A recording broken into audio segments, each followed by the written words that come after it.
Monsieur le Président. Je vous en prie, allez-y. Oui, merci Monsieur le Président. Je serai bref sur cette délibération.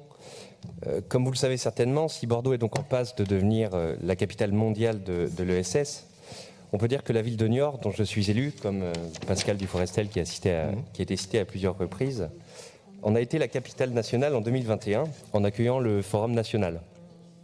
C'est donc tout naturellement que mon attention s'est portée sur cette proposition qui nous est faite d'une démarche de rayonnement et d'adhésion à une dynamique mondiale en faveur de l'ESS.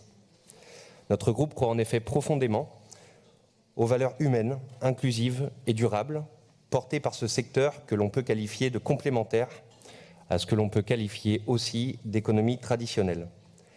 L'approche partenariale autour d'une gouvernance partagée entre la société civile et les acteurs des secteurs publics et privés, telle que proposée dans cet engagement, en est un bon exemple et est également à saluer. Néanmoins, permettez-moi quelques interrogations dans le but de clarifier le rôle de cette structure. L'association organise donc de façon biannuelle les forums mondiaux de l'ESS. On doit donc en déduire que le prochain se tiendra à Bordeaux en 2023. Si c'est évidemment une bonne chose pour notre région, a-t-on envisagé... 2025. Bordeaux 2025. Bordeaux en 2023, ouais, c'est ça? Dakar en 2023 et Bordeaux en 2025. D'accord, très bien, merci.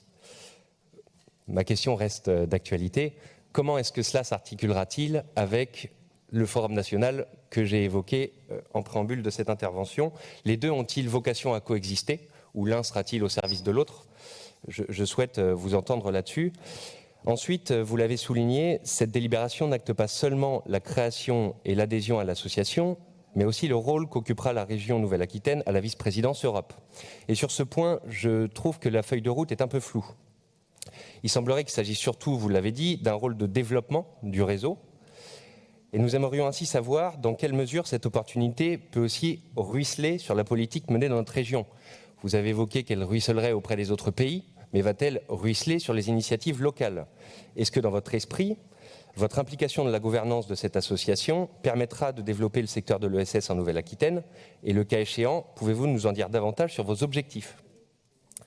Enfin, la délibération fait référence, je cite, donc à ce développement local qui impulse des changements systémiques. Je pense alors à certains projets d'envergure, comme par exemple celui des ateliers du Rond-Point, que nous sommes plusieurs à bien connaître dans cette Assemblée, et pour lequel, compte tenu de la forte mobilisation de la région en matière de SS, induite par la délibération, je ne doute pas qu'un accompagnement puisse être envisagé. Quelles seront donc les retombées concrètes pour ces démarches locales? Je vous remercie de bien vouloir nous éclairer sur ces sujets. Quoi qu'il en soit, vous l'avez compris, notre groupe votera en faveur de cette délibération qui marque une vraie volonté de promotion de l'économie sociale et solidaire, tout en espérant, vous l'aurez compris aussi, qu'elle conduise, si ce n'est déjà le cas, vers une véritable volonté d'action. Je vous remercie.